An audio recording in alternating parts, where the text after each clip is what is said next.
I know almost everybody here, so that's good. Makes me feel more comfortable, or else maybe more nervous. I don't know which one. So notice there's some engineers out here too, so I have to be very careful tonight. Right, Fred? Well, my name's Jon Axline. As you probably all know, been the historian at the Department of Transportation for an awfully long time, to the point where I've become an historic resource there, I think, myself, which is maybe a good thing or a bad thing. I haven't really decided yet. But this year is the department's centennial. The governor and the legislature created the Montana State Highway Commission in March of 1913.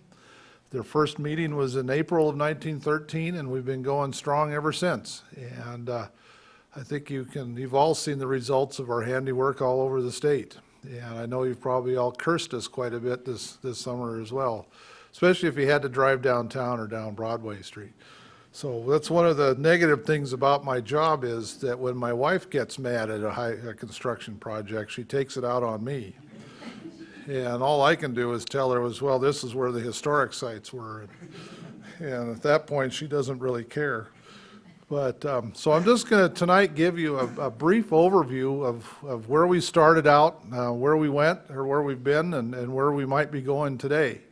The highway department of today is quite a bit different than what the department was like 100 years ago. But I think our mission is basically still the same. But now we just have a lot more money to do it with.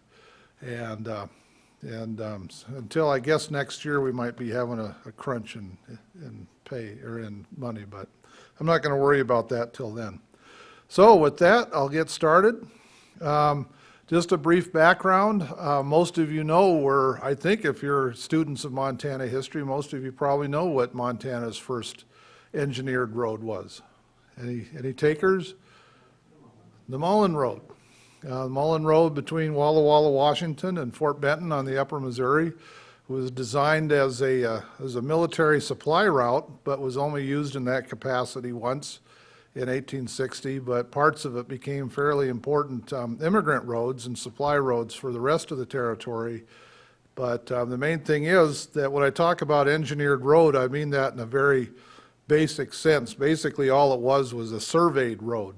And Mullen tried to make sure that all the road cuts were a certain width so that military wagons could get through them with somebody walking next to them. Interestingly, Mullen also kind of lied about what he'd accomplished in his report to Congress. He said the cuts were all, 17 feet wide. Well, most of them were much less than that. And the reason being is he was trying to build the road as quickly as he could and get it completed on time. And one thing I can say about Mullen, he might be our role model in some respects, is in the fact that the road ended up costing twice as much as he envisioned, but he did get it done on time. And there wasn't much planning beforehand. It was all mostly seat of your pants engineering, deciding where the road was going to go as they were actually out in the field. I think we call those design build projects now, don't we, Mark? I'm not sure. Other routes that we all are well aware of is the Bozeman Trail. This is a little piece of the trail on the hillside up above Virginia City. Unlike the Mullen Road, the Bozeman Trail wasn't engineered. It just kind of growed just from use. And but people, they're pretty smart. They know the best routes to take, the easiest ways to get there, and that's something that we've been striving to do really ever since. After 1872, the bulk of the road building process was the responsibility of the counties. That they all had their own ideas of where roads could go. They levied taxes to build them. They levied taxes on individual property owners in the counties to help build and maintain roads. But really, the first time we start seeing any kind of a concerted road building effort begins in 1910. And that was largely the result of the State Prison Board. That the first road projects where they tried to maintain some kind of standards, and we're looking mainly down the road, pun intended, towards automobile traffic, was with convict labor. And there was quite a bit of convict labor projects in western Montana, a few in central Montana, but most of them stayed fairly close to where the prison was located. This is the East Side Highway along Flathead Lake. It's probably the most famous of all the convict projects in Montana, but I think one that we probably ought to give a little bit of attention to is the convict grade down that's along the Yellowstone River east of Livingston, to the east of the Shields River Valley. And what the prisoners are really good at was moving a lot of rock, and that would play an important role in the first highway building projects under the Highway Commission just a few years after this was done. So, March 1913, the governor signed the legislation creating the Montana State Highway Commission. The legislature voted unanimously to create the commission in 1913, which is a fairly unusual thing in and of itself. The first meeting was on April 4th, 1913, in the state capitol building right across the street over here. That's where the offices of the Highway Commission were located up until the mid-1930s. In fact, a lot of our design space was located in different spots on the Capitol complex. But I'll get to that here in a few minutes. The first three highway commissioners were all civil engineers. Two of them came from Montana State College, and the third one was the old road supervisor from Beaverhead County, a man named George Metlin. Now, Metlin filled the role as the chief highway engineer for a while as well. The important thing to remember in all this, though, is that the Highway Commission got $5,000 a year, or $5,000 for a biennium, excuse me, to take, or really, begin to plan out and how our road system, our interstate road system was going to work. The $5,000 was used primarily just to create pamphlets. They've got a great one. Did any of you suffer from insomnia? It's called The Drainage of Roads.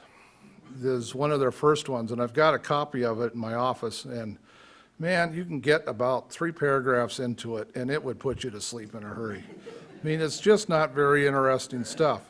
But what's important about it is that they're trying to give some kind of advice and direction to the counties on how to build their roads in the future. So, and drainage, of course, is going to be a very important part of that. So regardless of the fact of how boring the pamphlet is, that it does serve a fairly important historical function. But that first commission had no money to build roads. There was absolutely nothing there for them to do that. They had that $5,000 that they had to make, last as long as they could.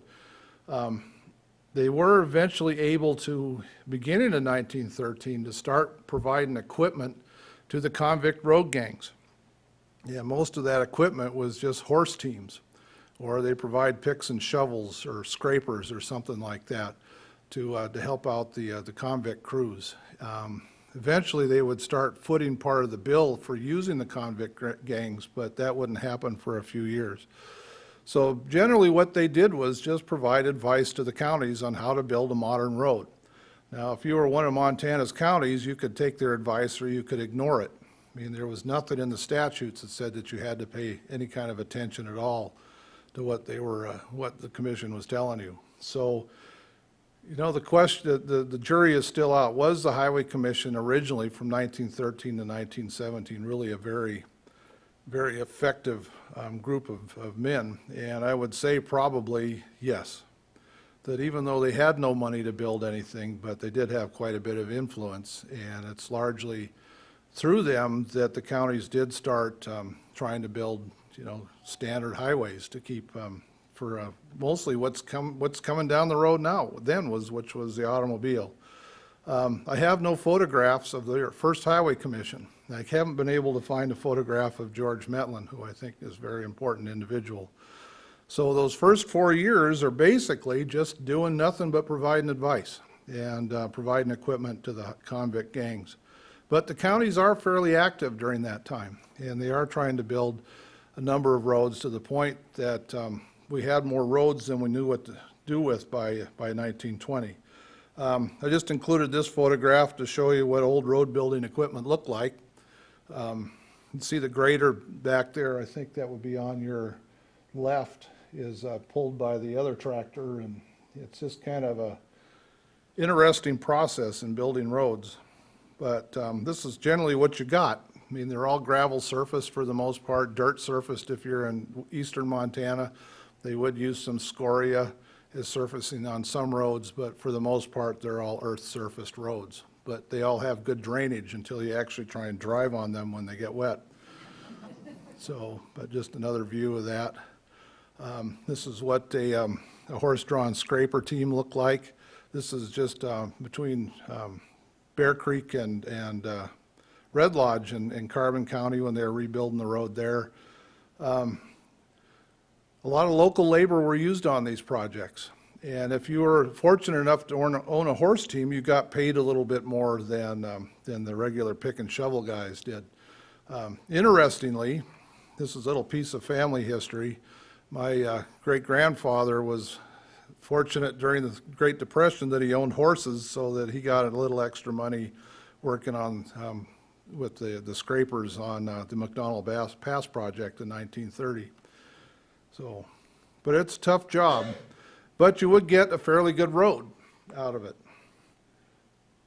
These guys look happy. They obviously haven't gone very far yet, but that'll all change. You know, motoring in those days really was an adventure. Not only did you not know how your car was probably going to break down, but also the roads are kind of iffy as well at times. 1915, the legislature mandated that the Highway Commission form a bridge department. And this was to provide some kind of standardization for bridge building throughout the state of Montana. And it's just like the road building thing. The counties can pay attention to you and take your advice, or they could ignore you. But I think of all the counties then, there was only a very small number that just didn't pay any attention to what the Highway Commission was saying. So in 1915, we hired our first bridge engineer, a man named Charles Kyle, came out of Salt Lake City, and within a short time, he had developed standard designs for through trusses like this, pony truss bridges, concrete, timber bridges, and culverts. And this is the oldest surviving Highway Department designed bridge left here in Montana. This is Brown's Bridge. It was built in 1915. It was one of 68 bridge projects that the department oversaw the contracts on in that year. And this is the only one that's left. And this one's listed in the National Register. I knew Marcella would like that. And along with several other truss bridges now. But you can go down and see this one. It's at the Browns Bridge fishing access site just south of Melrose on the Big Hole River. So Bruce, it would be a good place for you to throw a line in, I think. Another one of the older bridges that are still remaining that are also listed in the National Register is the Natural Pier Bridge. It's over in western Montana by a little town of Alberton. This bridge also still survives, and we just recently rehabilitated this here just a few years ago, so it'll stand hopefully for another 100 years before we have to replace it. So there are a few of these gems still around, but they're getting fewer and further between. They're all meant to last maybe 40, 50 years, and some of them are going on, almost 100 years old now. 1917 is a big year for the department. 1917 is the year after the federal government passed its first federal highway legislation. It's called the Federal Aid Road Act of 1916. It gave the highway departments throughout the country a little bit more influence and a little bit more power when dealing with the counties and building roads that are all standardized, that are part of an interstate system. It's a little bit of an unwieldy system in Montana. For a while, there was 12 different highway commissioners. And there was one commissioner from each one of the financial districts. And they broke those down into 3 executive committee members who actually made all the decisions. And this is where it gets a little funny. I couldn't find my photograph of him, but the chairman of the executive committee was a man named Frank Conley. Have any of you heard of him before? He was the prison warden. And he's probably the closest thing Montana ever had to a real honest-to-God political boss. And he looks the part as well. He doesn't look like anybody you'd want to trifle with. But he's the executive committee member. He's the only member of the commission that gets a paycheck, and he's a functioning mostly as a department director as well. He makes the policies. He can fire and hire people. But what's kind of funny about it is that by 1917, the highway department's relying pretty heavily on convict labor, and they're using them as demonstration projects for the counties. And those prisoners, they get paid, 50 cents a day, I believe, if they work on the road gangs. And the prison gets a cut of that. So here you are with the chairman of the commission is also the prison warden. And it gets a little dicey up until 1921 when Conley is finally removed from office, because it turns out he's making more than 3 times his salary each year than what he's supposed to be, what the state is paying him. So, but what happens under Conley's leadership is important, whether he's a little weird or not, is the fact that 1916 legislation, and then the legislature reorganizing the commission in 1917, gave the highway department, well, it created the highway department essentially, but it gave those highway department engineers more power over the design and contract letting process. So now instead of the counties designing the roads, it's the highway department that's designing the roads. We're the ones that are sitting there during the contract lettings to make sure that everything is copacetic. And then they also have resident engineers on all these projects to make sure they're being built according to the plans. And then eventually the department would have final authority over whether those projects are accepted or not, so the contractors can get paid. So it's really a major step in the history of the department by giving us a little bit more authority than what we had before to ensure that this standardized interstate highway program is really funded and built the way that it should be. And this is an example of some of the equipment that was used from that 1917 to 1921 period.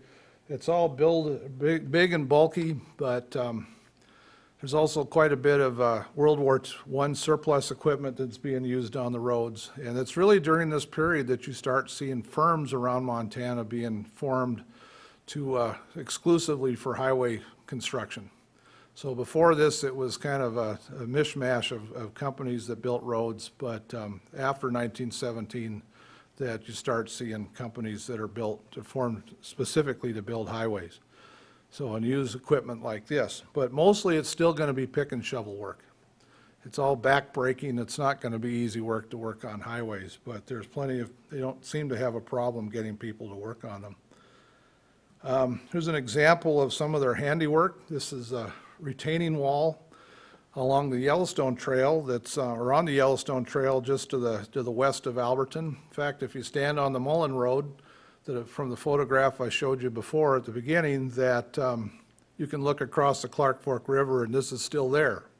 It's a log retaining wall, and this wall supported the Yellowstone Trail when it was on the south side of the Clark Fork River. They moved it back to the north side in the 1920s, but this is really a major piece of work for somebody, to cut all the lumber and cut all the trees and build this like this.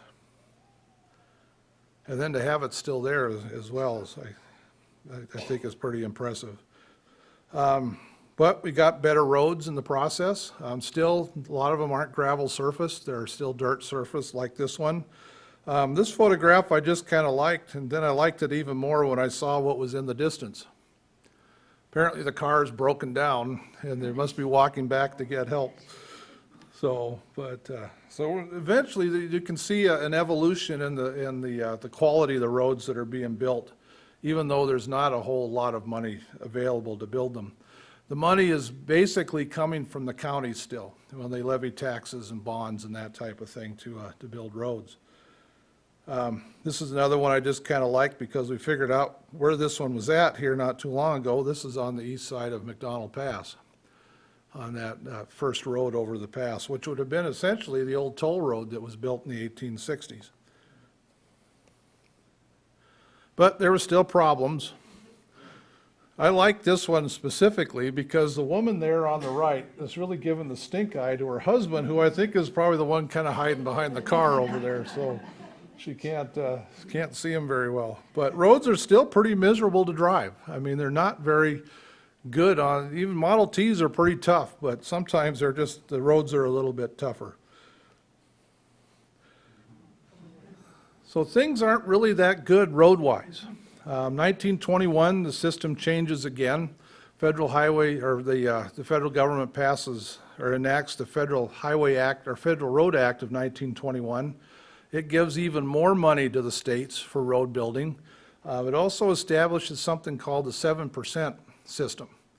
And that 7% system is 7% of the total amount of road mileage in each state. And whatever's on the 7% system is the federal aid highway system. So you can only spend federal funds on that 7%. So in Montana, that equaled out to just about 4,700 miles in 1921. So you can kind of get an idea of how many miles there were in Montana based on just that being 7% of the total. 1921, that 12-man commission goes away and they appoint a 3-man commission, which would be largely in effect up until World War II or shortly thereafter. There was more money involved in it. The counties are increasingly being kind of iced out of the process. And the reason being is that the counties don't exactly always have to follow what it is you're telling them to do. And so there's a lot of things where the counties would say, well, we'd like you to build this road, fund this road from here to there. And the counties were supposed to come up with the money to do that. And then they would decide sometime in the process, well, we just don't have enough money, we can't do that. And this is after the highway department has already expended quite a bit of money, doing the design work, and now there isn't any money to do the actual construction. So things had to change. And beginning in 1921 with that 7% system and increased federal money allocated to Montana, it increases even more in 1925. 1926, the highway department takes over the whole thing. That there's now money available to them through gasoline tax and license tax so that they can actually fund the design and construction of all these roads and road and bridge projects. But there still isn't a tremendous amount of money. I mean, it's a 1 cent per gallon gasoline tax. And so they do up that to 2 cents a gallon, or 3 cents a gallon, excuse me, in 1927. So there is more and more money involved as more people buy cars, but they still don't have the resources to really do a good job of building a lot of roads. So, and this is an example of one here. This is US Highway 87 up by Big Sandy in 1922. And as you can see, navigating this would have been a real adventure for anybody. There were other examples. This is along the High Line at Rudyard during the spring thaw. This is called the Custer Battlefield Highway that is over by Livingston, which would be also a part of US 87 today. So it's just miserable, experience for a lot of people to try and get anywhere. But what's the problem with it? I mean, a lot of people felt that it was also hindering the economic development of Montana by having these bad roads. So in 1926, when the highway department took over the whole process, that was really a move, I think, in the right direction. But the problem was that, again, we still didn't have enough money. So by 1928, Montana had the reputation of having the worst highways in the United States. We had the best bridges, I think, but I think we had the worst highways, as this man will attest. I can completely understand what he must be feeling at that time. But stimulus money. Stimulus money is always a good thing for highway construction if that's what you spend it on. So what happened in 1930? I kind of get you guys involved and so you don't fall asleep. The Great Depression. And the best way that the federal government and the state governments felt that they could try and kind of ease the unemployment problem and also maybe stimulate the economy some was through road projects. And so Montana really benefited during the 1930s from federal money in building roads. There was a different process during that decade because we didn't have the tax revenue to match federal funds so we could build roads. So what the federal government did for the most part was fund the whole thing. They would just send us all the money or allocate all the money, and it was up to us to spend it. And it was supposed to be a loan, but I don't think Montana or any other state ever paid that loan back because they never really had the revenue to do that. And so, but Montana really benefited from that legislation during the Great Depression. Started with the Hoover administration in 1932, had a emergency relief program to put men to work on road and bridge projects. And then the New Deal under Franklin Roosevelt picked that program up, and then they developed it a little bit more. And then they really ran with it during the 1930s. So during that decade, Montanans, or mostly Montana builders, Montana road crews, built about 4,500 roads or miles of road. And this was mostly paved road. It's with this road oil treatment that they had. It was kind of a mixture of gravel and this poor quality oil.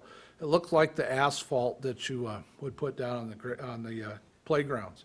Back in the old days when we were tough, if we fell off the slide, we hit the asphalt, not the grass.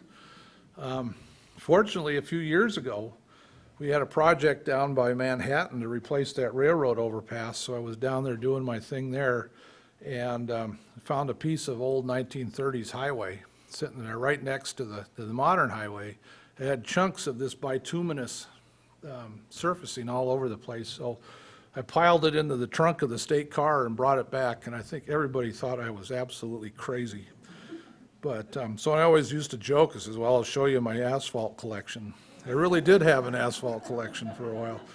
So, and I'm sure it'll be there long after I'm gone. This is a road crew over again in Mineral County. This is on US Highway 10. And I like the photograph because it shows you how these projects were. I mean, they're mostly pick and shovel work because the idea is to put as many men to work as you possibly can. So there's a lot of men employed, not very much machinery. This would have been kind of an unusual thing, having the dump truck. But again, you're still having horse-drawn equipment helping you build these roads as well. So it's an amazingly successful project or program during the 1930s, to the point where Montana's roads went from, the country's worst in the 1920s to by the 1930s we had one of the most modern highway systems in the country. And this is down in Jefferson County. This is US Highway 10 South there along the river. And just to show you what a 1930s highway looked like. And our guys were really proud of that accomplishment. And this is when you start seeing postcards that show, scenic pictures, scenic views of highways around the state. You never saw that before. You're more apt to see the things like you did at Rudyard and Big Sandy instead. So it was a very successful program during the 30s. We did put an awful lot of men to work. A lot of the contractors that got their start in the 1930s would go on in the 1950s and the beginning of the 1960s to work on the interstate program as well.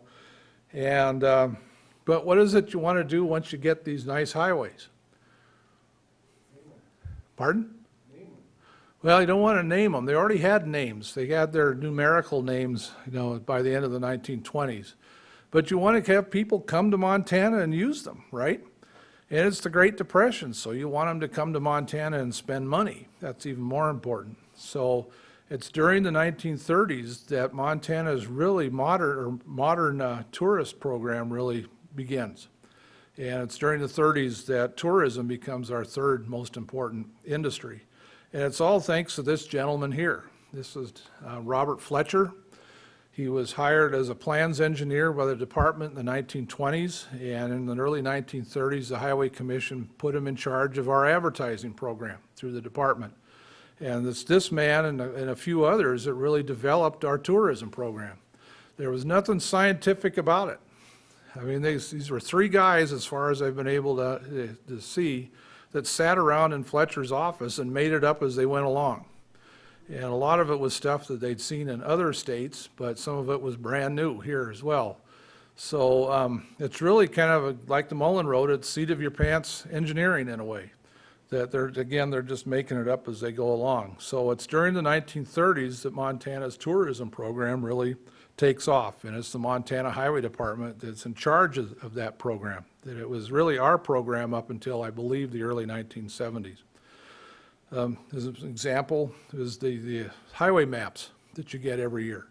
That program started in 1935. It was all Fletcher's idea to do that, to produce a map that would fit in the glove compartment of your car. And they're still being produced that way today. Most of the illustrations are done by Shorty Shope. I don't know if any of you remember Shorty or not. And he was the department's graphic artist during the 1930s and into the 1940s. He designed the covers for the maps. They tried to make visitors welcome to Montana, feel welcome in Montana. And this was one of the products of that each one of the highways that entered the state, you see it there on the left, they get that nice little obelisk with the sign hanging off of it. And the sign was usually made out of Montana copper with the lettering hand lettered on it. Here on the right is one of the obelisks that we found along old US 91 south of Monida. That's on the abandoned section of the highway. The highway marker program was part of that as well. Fletcher wanted people to come to Montana and stay here as long as they could, spend as much of their money as they possibly could. And he figured one way to do that was to, really advertise Montana and its history. And so the highway marker program and the maps are really the last two of the 1930s tourism programs that the highway department is still has. This is the Mullen Road marker. It's on the west side of McDonald Pass. I don't know if you can read that last paragraph, but I always like that. It says, he's talking about Mullen's journal, or Mullen's report to Congress. He says, quote, also he advises parties chaperoning pack mules to never maltreat them, but, I can't read that word, but govern them as you would a woman, with kindness, affection, and I can't read it, I'm sorry. But anyway, kindness and affection, and you'll be repaid by that docility and easy management. I don't know what family he was talking about, but that's not ours. That was one of the first signs, I believe, Marcella, that got replaced or changed in the 1980s when the highway markers were revised. He also initiated the port of entry program, which was little cabins like this one that are stationed at 9 of the entries to the state of Montana. Tourists were encouraged to stop there and to ask questions, and the attendants were given them maps and brochures and information about Montana to make their stay here an enjoyable one. This program was in effect up until 1958 when it was finally dropped, mostly because of the interstate program. This is a short aside, is that woman that's sitting there, her name is Pat Fletcher. This is Bob Fletcher's daughter. And I was doing a program on the port of entry stations here a couple of years ago for the Last Chance Corral of the Westerners. And I mentioned something about Pat Fletcher, and some guy in the audience says, oh man, she was a fox. I thought, well, she must have been pretty cute because she was in a lot of the photographs from the promotional brochures then. And this old lady out in the audience looked at him and says, are you crazy? She was nothing to look at. And it started this argument for about 10 minutes about whether Pat Fletcher was good looking or not. And I kind of enjoyed it, but I kind of lost my train of thought in the process. But port of entries, I'm sorry for this slide being a little blurry. How many of you have seen this? You all probably should have seen this. This is the first section house maintenance section house that was built in Montana. It's up on McDonald Pass. It looks a little bit different now, but it was the first one. And it was an attempt by the department to really put the maintenance men more out in the areas where they were going to be working. Maintenance has always been funded with state money and not with federal money. So the amount of money they had available to them was always kind of a lot more limited to what the federal money gave them. So for a long time, snow plowing was really limited. That if you wanted to go to Spokane from Missoula during the 1930s, during the middle of the winter time, you'd probably best take the train because they didn't have any money to plow the highway over Lookout Pass. But for areas around metropolitan places like Helena and Billings, Great Falls, there was some money for maintenance, and so there was some snow plowing going on. But statewide, it just wasn't happening then. 1935, the department created the Highway Patrol, and this was the first fleet of highway patrol cars parked out in the lawn out just across the street again before all the trees were there. And I believe there's a gentleman here in the state that has a restored one of these cars that we see around once in a while. And there's also our traffic safety program began in the 1930s as well. And a lot of it was directed at tourists, but most of it was directed at residents here. I love this one. I've been trying to get them to make a t-shirt out of this in traffic safety today, but they won't do it. They just laugh at me and say, well, I'll keep trying. It is a little ghoulish though. Brochures were produced to bring people into Montana. These again are illustrated by Shorty Shope. I believe I've got most of them in my collection. There's still a few that I need, but these are all, pretty fun to read. They're kind of like the highway markers. They're kind of directed to give you a Hollywood feeling of what Montana was really like. I mean, it's not always very accurate, but it is an awful lot of fun to read, and it does make you want to come to Montana to spend some time here. 1930s were also important because bridge technology changed, and this is the bridge across the Missouri River up by Wolf Creek. It's built in 1933. It's the first of a new type of bridge that was built almost exclusively during the 30s and into the 1940s. But it's a very active time for the department. There's an awful lot going on. There's a lot of federal money involved.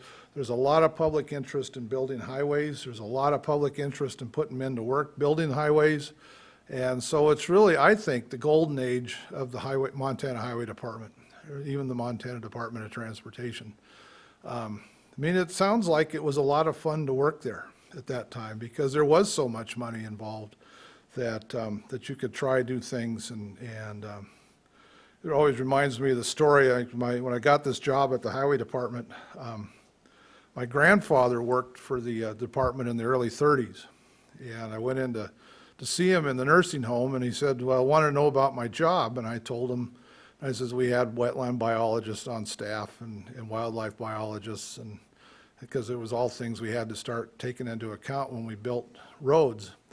And he says, Jesus Christ, John, in my day we just built the goddamn thing. He says, nobody cared. They just wanted the road. Well, that's not quite true. There was an awful lot of condemnations during the 1930s, but I think a lot of that right-of-way condemnation was because people were hard up for cash and they needed the money. And the best way to get it might be to fight some of these highway projects. There was also a grade separation program during the 30s. This was to take the highways off of the at-grade crossings at busy intersections. This is the Moss Main overpass down outside of Laurel. Every time you go to Billings, this is off to the left on I-90 when you're at the East Laurel interchange. Looks a little bit different today, but it's still there. This was the largest of the grade separation projects that we built during that decade. It's also listed in the National Register. But the biggest project by far was this bridge over the Yellowstone River down by Fallon. And during the 30s, everything was going great guns. We did build one of the most modern highway systems in the state, or in the country, excuse me. But all that came to a screeching halt on December 7th, 1941, because we got involved in World War II. And all of a sudden, all this federal money that we had to build roads during the 30s was now directed towards the war effort. So virtually overnight, the road program in Montana just dried up. There was no road projects being let to contract unless it was something that was necessary to the war effort. And there were some strategically important highways in Montana, and I'm betting most of you know which highways those were, right? No one's fallen asleep, so maybe I don't need to do this. US Highway 91, which is essentially I-15 today between Butte and Great Falls, was a strategic highway. US Highway 10 between Anaconda and Butte was also a strategic highway. Or in fact, US Highway 10 all across the state was a strategic highway. There's also a little secondary highway south of Columbus, between Columbus, Absaroka, and then into the Nye area that was also a strategic highway where actually most of the construction work was going on during World War II. And that was because of the chrome mines that were south of Absaroka was a material that was critical to the war effort. And Montana was the only source of that ore in the United States. So that was an important place, and that also garnered a lot of federal attention. But in 1944, the bridge across the Yellowstone River at Fallon washed out during the wintertime after an ice jam. And so they had to build a replacement, and this is what they built in 1945. And this bridge is also still there. It's also listed in the National Register. And but what was the problem was during World War II was there were no steel workers. All the steel workers were on the West Coast working in the shipyards. So the contractor on this project had to find steel workers somewhere, and he found them on the Crow Reservation, believe it or not. So this is a bridge that was built mostly by Crow Indians during World War II. But by the end of the war, we were kind of devolving back into bad highways again, because we didn't have any money to build roads, and there wasn't much money to maintain them. So some of our roads were really in rough shape when the war was over. This is Montana Highway 200 at Perma. I thought when I first saw this photo that it was down by Hebgen Lake somewhere, but no, this was frost heaves at Perma during right after World War II. So there was quite a bit of federal money re-injected into the Montana Highway Department to upgrade the highways that have been allowed to kind of lapse during World War II. So it's really the last great gasp of highway building in the state up until the Interstate Highway Program begins. But what I wanted to was just thinking, and I better bring this up too, that not everything was all roses in the 1930s with the Highway Department. We did have periods where we had to lay off workers because there wasn't enough money. There wasn't a big enough cash flow to keep them all employed. 1936, it turns out that the Highway Commission, there's 3 guys at this point, they're all government or governor appointees. They're not supposed to be all from the same political party as the governor, but they decided, the new commissioners in 1936 decided that, well, Mr. Kroonenberg's there is having a hard time making it. And he's only supposed to be getting per diem at these meetings. So they hired him as a commissioner at large, essentially. And Mr. Kroonenberg's was supposed to drive around the state all the time and investigate highway projects. And there's an awful lot of them, right? So they're keeping him pretty busy, so he's making an awful lot of per diem in the state car that he's driving. And Governor Cooney died in 1936, and he was replaced by Lieutenant Governor Holt, who he didn't like the highway commissioners very well. So he launched an investigation into the commissioners in this practice they had with Mr. Kroonenberg's, and they were essentially taken to court, and they were ousted. The 3 of them. It was the first time in Highway Department history they got rid of the highway commissioners because they were accused of malfeasance in office. And you know, it's hard to tell exactly what was going on, but from the records that we've got. But there was a case where apparently Norman McLean's brother Paul didn't like the Highway Department very much either for some reason, and he got in a fist fight with the commission secretary, a man named William Whipps. And I believe William Whipps got his butt whipped during this thing. But there was a very contentious issue about this per diem, and all 3 of those gentlemen were removed. Mr. Whipps went on an extended vacation because he had a nervous breakdown, and he came back eventually, and then he would become the center of attention when John Bonner was trying to clean out the department during his administration in the late 1940s and early 50s. Bonner was the right-of-way attorney at the department for a long time, and so he knew Mr. Whipps. And William Whipps was a guy I don't think you'd probably want to trifle with much either. He kept a loaded pistol in his desk drawer. And he was very abusive, and he was kind of this my way or the highway type of guy. And eventually Bonner was able to get rid of him. But it's funny how in the department that, you know, some people just kind of keep showing up. You know, they're just there all along, and you're just kind of surprised after 20 years, here's William Whips is getting in trouble again for something or other. And so it's kind of a closed community in some ways. I think maybe some of my colleagues here would agree, but I don't think that's a necessarily bad thing, and I'm digressing, and I apologize for that. But again, in the 1950s, the road building program ramped up again. This is the road, US Highway 12, just to the east of Garrison, when it was under construction. A lot of this road has been bypassed after a flood in 1958, but I mean, there was a lot going on with road building in the 1950s. It turns out that all these roads we'd spent all this money on in the 1930s were now obsolete by the 1950s, and that's why they felt the need to have to upgrade them in the process. One of the things they built was the O.S. Warden Bridge up in Great Falls, also listed in the National Register now. But when this bridge was completed in 1951, it was the longest in the state of Montana. And this one also really changed the landscape in Great Falls. It moved the center of commerce from Main Street down on Central Avenue out to 10th Avenue South. And it's all because of the construction of this bridge in the early 1950s. Fred Robinson Bridge was really the last of the big bridge projects during the 1950s and the pre-interstate years.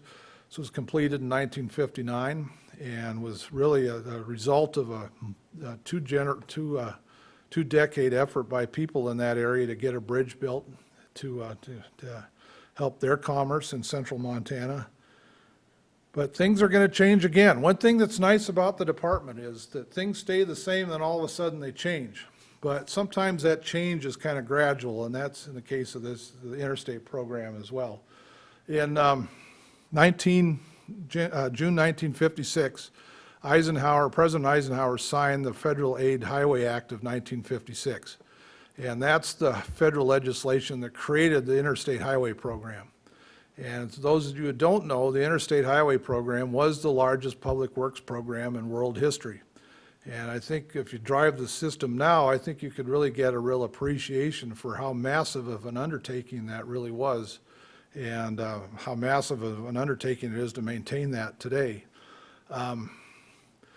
Montana really benefited from the interstate highway legislation, that while most states, especially states in the east, where they paid 90% of the, or they paid 10% of the construction of the interstates, in Montana we only paid like 6%. Because we were a public land state, that we got more federal money to build the highways.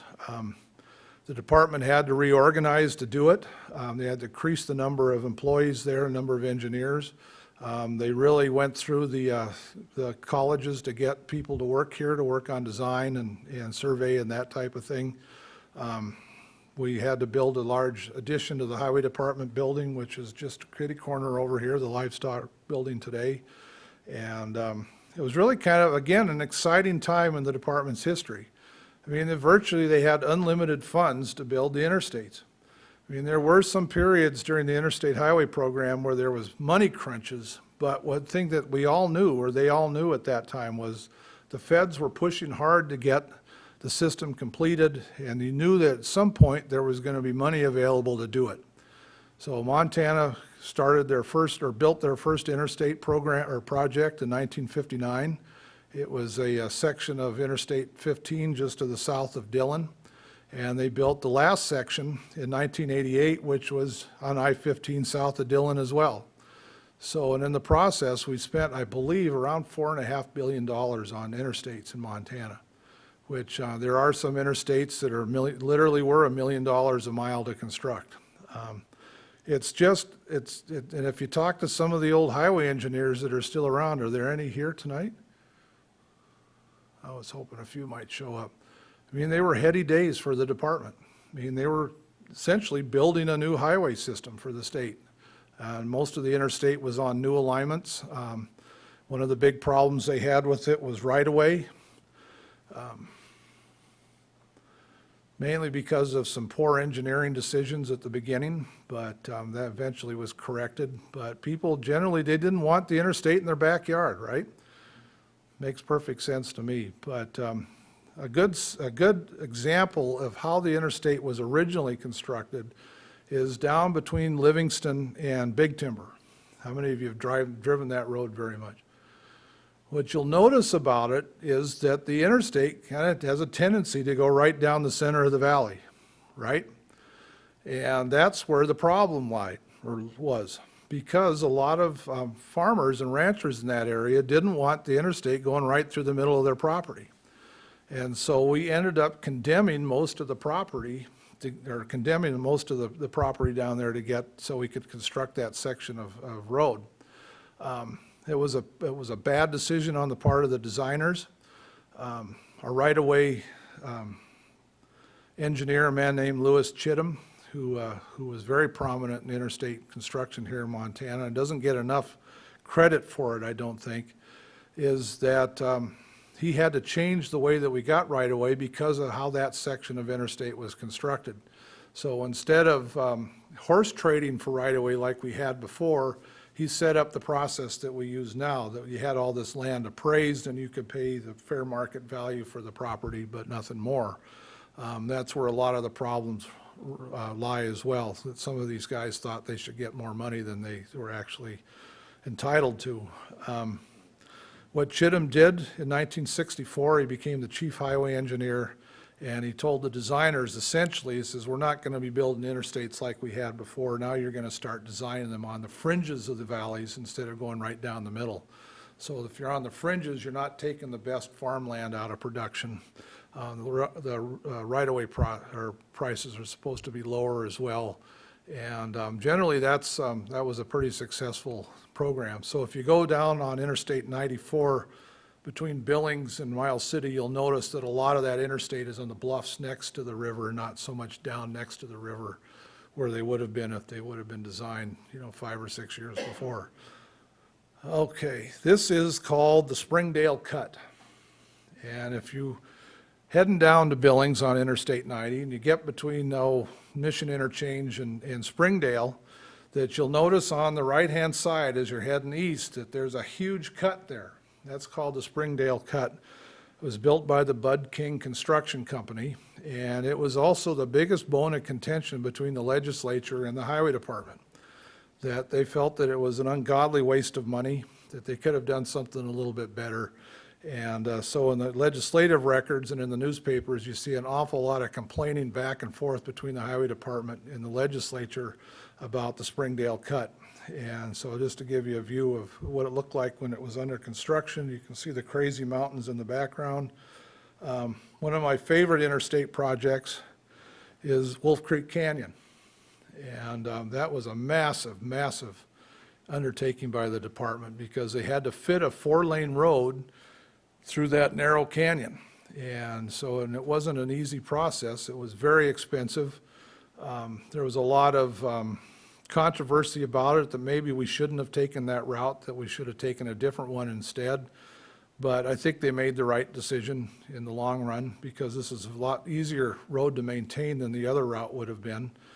But there's an awful lot in the newspapers about the construction of this. There was a lot of blasting going on.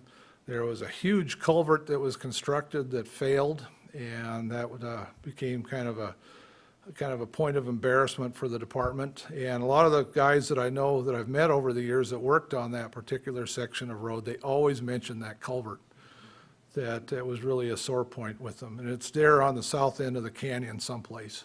And apparently the rivets weren't up to standard, and so the rivets gave way, and that's what caused the culvert to collapse. But again, there was a lot of blasting. They had to maintain traffic through that construction zone because that was the route between Helena and Great Falls.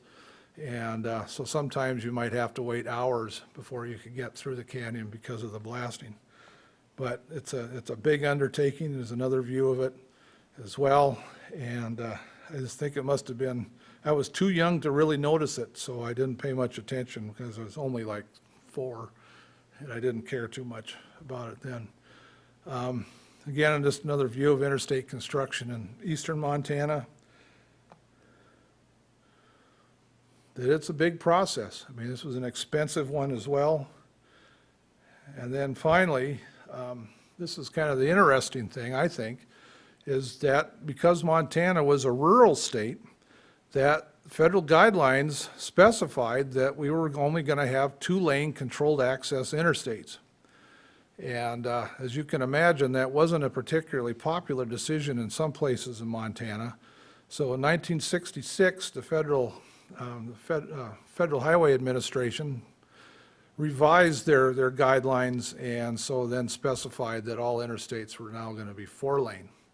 And so we built all these 2-lane interstates across Montana, and then they had to go back through and then add another 2 lanes to all of them. So they really were able to milk this system as long as they possibly could because of that. But this is up by Ulm, between Ulm and Cascade, where they had to finally, this was the first section that went from 2 lanes to 4 lanes. But anyway, that's really about all I've got.